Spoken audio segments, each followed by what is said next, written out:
Muhammad Ali is without a doubt the greatest boxer of all time. There have been better punchers, boxers with better records or more victories, but nobody had what Ali brought to the table. He was a phenomenal champion, the greatest entertainer, and the leading activist for human rights amongst all athletes. Here's the life story of one Muhammad Ali and our take on his greatness. His boxing, his great service to humanity, his famous trash talk, but also his stepping out of line and stubbornness that kept him in the ring for too long. Early life and boxing beginnings. Born in Kentucky in 1942, Cassius Marcellus Clay Jr. grew up in the American South in a time of severe racial segregation. His father, Cassius Clay Sr., supported a wife and two sons by painting billboards, while his mother worked as a household domestic. Growing up poor and racially oppressed, young Cassius quickly learned he'd have to fight for everything in life. When his bike was stolen at the age of 12, he told a police officer, Joe Martin, that he wanted to beat up the thief. As a twist of fate would have it, Joe Martin was also a boxing trainer at the local gym, and he invited the young man to come train there and learn how to fight before he started beating up people on the street. From that moment on, everything would change in the life of Cassius Clay. He just didn't know it yet. He won his first amateur fight at the age of 14, and 2 years later, he won a novice Golden Gloves tournament at light heavyweight. At the age of 19, Clay was the winner of the National Golden Gloves Tournament of Champions and the winner of AAU national title for the light heavyweight division. As the best amateur in the country, Clay was selected to represent the USA in 1960 Rome Olympics, which he almost refused due to his fear of flying. Standing at 6'3", fast and athletic, Clay was dominant in the Olympic tournament, and he deservedly won the gold medal after beating the Polish Zbigniew Pietrzakowski in the final. Return home and start of a professional career. Now an Olympic champion, Cassius Clay returned home and proudly wore his medal around Kentucky. He went on to eat downtown, but couldn't get served in a restaurant. "We don't serve Negroes," the waiter said. "I don't eat Negroes too. Just bring me a hamburger," a quick-witted boxer replied.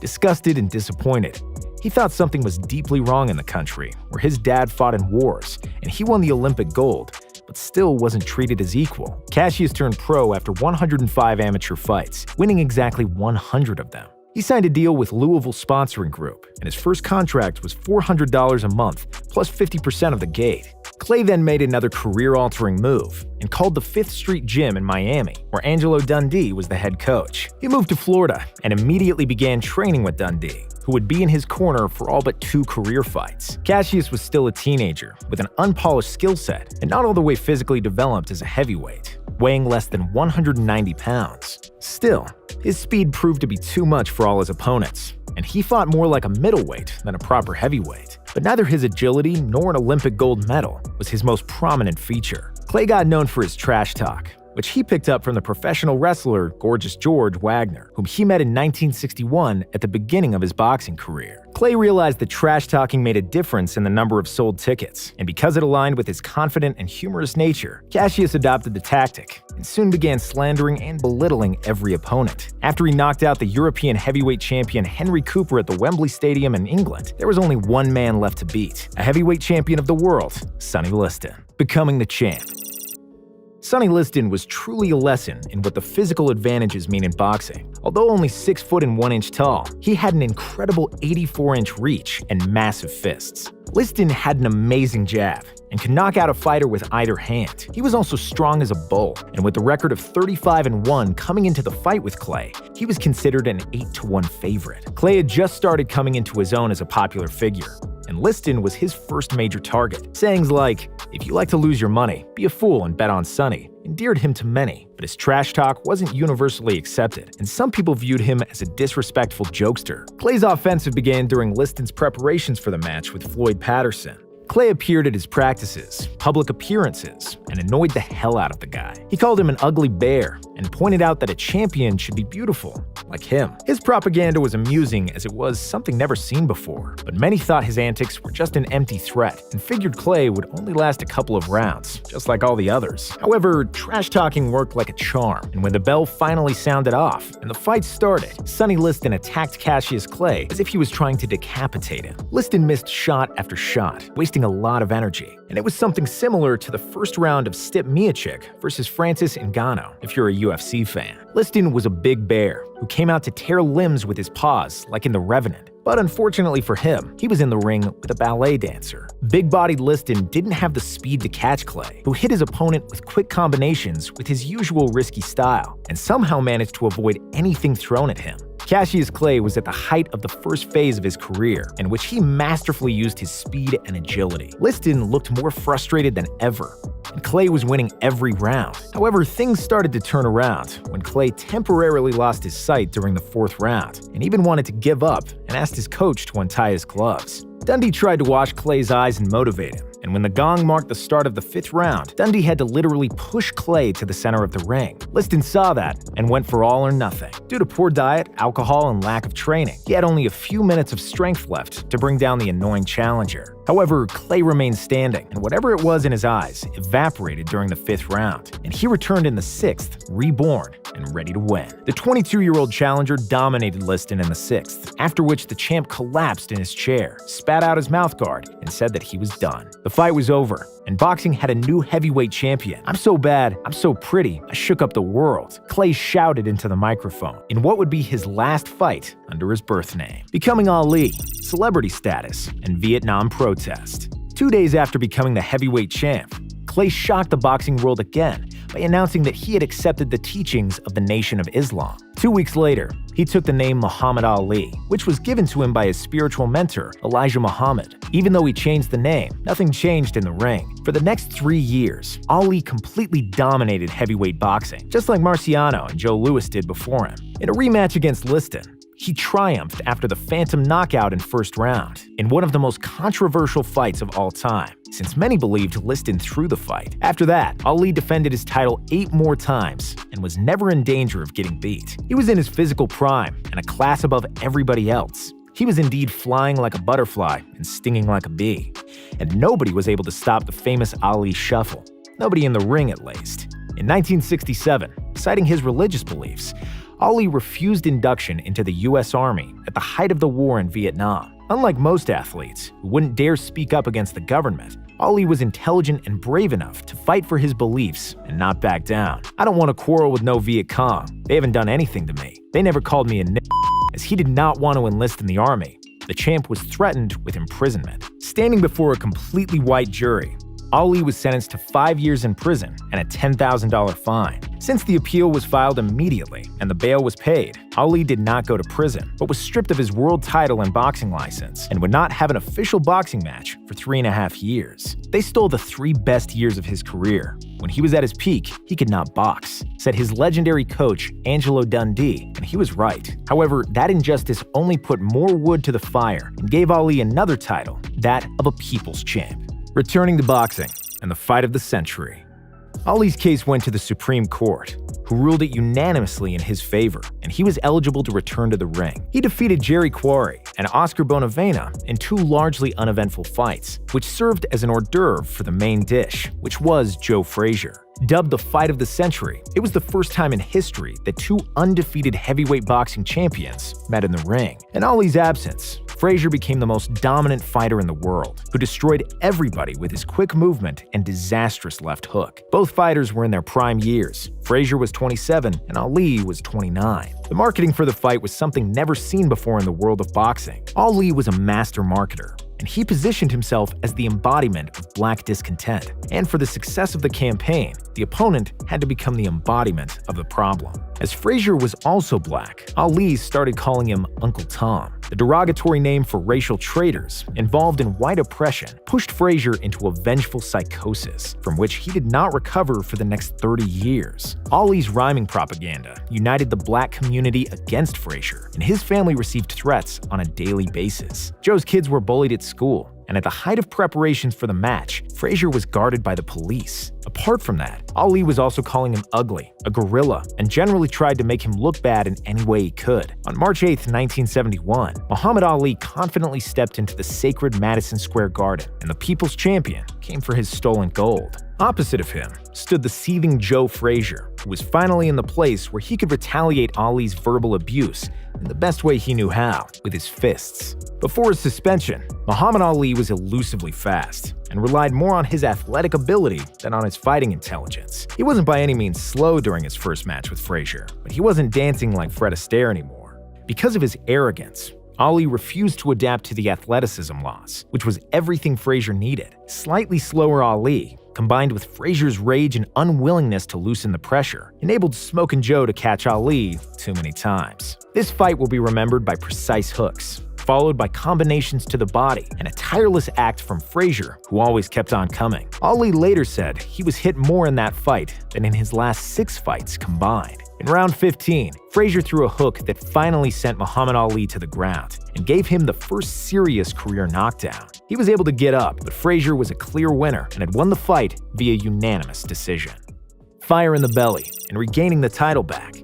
The loss to Frazier pissed Ali off. It changed his approach to life and sports and put him back on the road to the title. He built himself a rugged training camp near a lake in Pennsylvania to limit himself from the modern world's distractions and luxuries. Ali was more motivated than ever, and he trained twice as hard, running every day, chopping trees, and boxing. He was ready to right the wrong. In the next 2 years, Ali fought often and had won 10 fights in a row. Then in 1973, he suffered another loss to a little-known fighter, Ken Norton, who broke Ali's jaw in the second round en route to a 12-round upset decision. Ali downplayed his opponent and didn't take him seriously. Ali was often playing in the ring and would have his hands down or just shuffle around for a few rounds, not really throwing punches. Before the Norton fight, he didn't train properly and had spent more time with women than he did with Angelo Dundee. He had a nice little cushion around his belly, weighing more than 220 pounds. I've been winning fights so easily, and a man can get intoxicated, not only with narcotics or alcohol, but a man can also get intoxicated with greatness, and that's what happened. I was so good that I started to do things I wouldn't normally do, Ali said after the loss. Another L sobered him up again,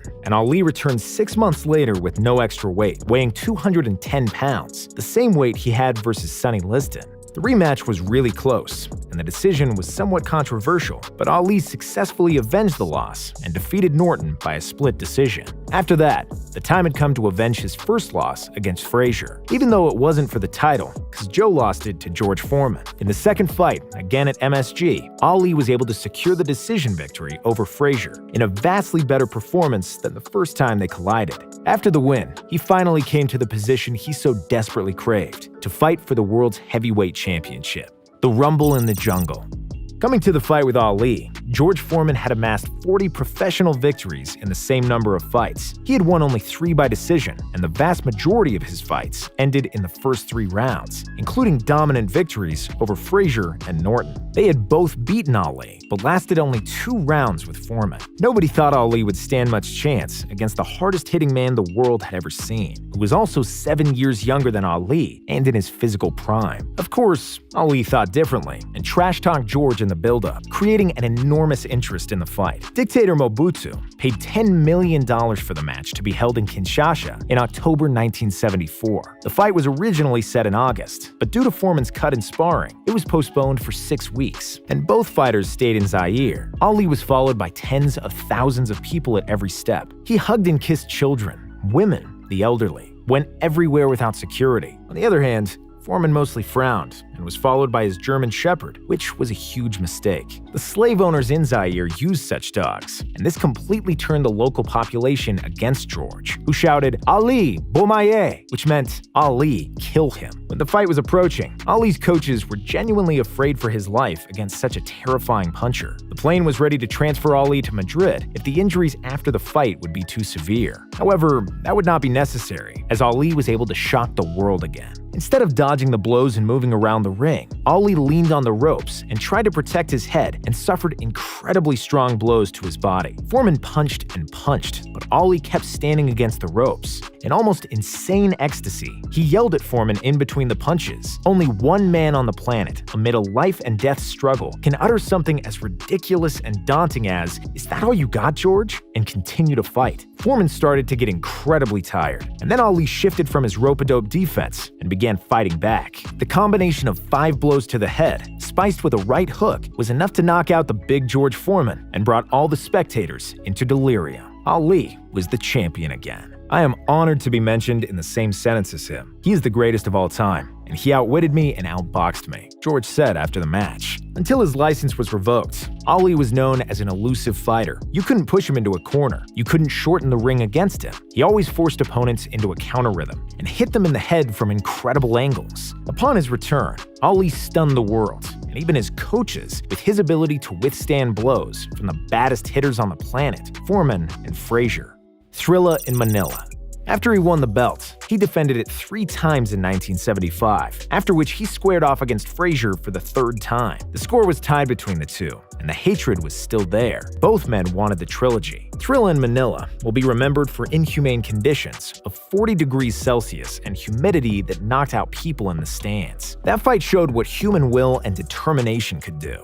Frazier was filled with hatred for Ali and determined to finally show he was better. Ali was far from the ideal shape, with an obvious excess weight, but with self-confidence that nobody else had. Each round was a total war. They say the styles make up every good boxing match, and these two styles were perfectly appealing. Frazier hit Ali in the head like no one, precisely, seemingly every time, and Ali countered with uppercuts that closed both of Frazier's eyes. In the 12th round, Frazier could hardly see anything, and his face looked like porridge. The man fought almost completely blind, but didn't want to give up. However, before the start of the 15th round, Frazier's coach, Eddie Futch, physically prevented his fighter from going out on the gong. I couldn't let him die in my arms. I just couldn't. This is the closest to dying I've ever felt in my life, Muhammad said after the match. I hit him with punches that would knock down a wall, and he stayed on his feet. God is my witness, he's a great champion, Frazier said in the locker room. Final career years, making history with 3rd title. Ali said that it was too painful and that he might get a heart attack how exhausted he was, and that he wants to retire while he was still on top. And that's exactly what he should have done. However, he was the champ, and at the height of his fame and earning power. By that time, he was boxing mainly for financial reasons. He didn't need the money himself, but he was donating up to 80% of the fight purses to those in need. After Frazier, he gained more weight and was getting up in age, but he was skilled enough to notch a few more victories. The chatter about him hanging up the gloves was louder and louder, and Ali kept saying he'll retire, but then he would change his mind and strap the gloves back on again. But if you fight long enough, you will lose, no matter how great you are. For Ali, it happened in the form of Leon Spinks, who gave Ali his 3rd career loss in 1978. Every defeat gave Ali extra motivation, and he wanted to prove that he is still not done yet and regain the title in a rematch. He did just that and became the first man to win the heavyweight championship on 3 separate occasions. After the fight, he retired and relinquished his titles, but then unretired 2 years later, fighting his old sparring partner Larry Holmes, and then Trevor Berbick in 1981. He lost both fights and didn't resemble the man who he was before. Early signs of Parkinson's were already there, and his movement, speech, and coordination were already impaired. Legacy. After his boxing career was finally over, Ali still continued to fight. He was fighting for peace, tolerance, and equality. Ali was a dancer and a poet who just happened to punch people for a living. And while his punches and shuffle brought victories, and his trash-talking rhymes brought him fame, his most important fights were for justice. And his best words were when he was talking about race and inequality that black people have to go through. Yes, Ali enjoyed the bright lights, the women, money, and everything that comes with it. But he never forgot where he came from, and he always fought for the people. That's why he was the people's champ. And despite his illness, Ali didn't hate boxing for what it did to him. He loved it for what it had done for him. He was the most charismatic boxer ever, and combined with his success in the ring and social activism, we consider him the greatest athlete of all time.